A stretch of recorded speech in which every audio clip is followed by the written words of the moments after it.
Nhar l-4 11 ta' Settembru, il-Palazz tal-Girgenti se jkun qed jerġa' jiftaħ il-bibien tiegħu għall-pubbliku għal serata mill-isbaħ ta' mużika rikka mill-Orkestra Filarmonika Nazzjonali fil-kunċert għall-Karità United the Palace.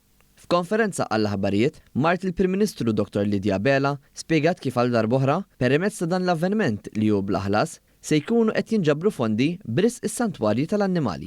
Kunċert li qiegħed jittella bil-kollaborazzjoni tal-Orkestra Filarmonika Nazzjonali fejn dakinhar il-pubbliku jista' jattendi bl-aħlas għal dan il-kunċert mill-isbaħ b'siltiet differenti. Ħaġa sabiħa wkoll hi li dakinhar se jkunu qegħdin jinġabru fondi mill-pubbliku li jattendi b'risq is-santwarji tal-annimali.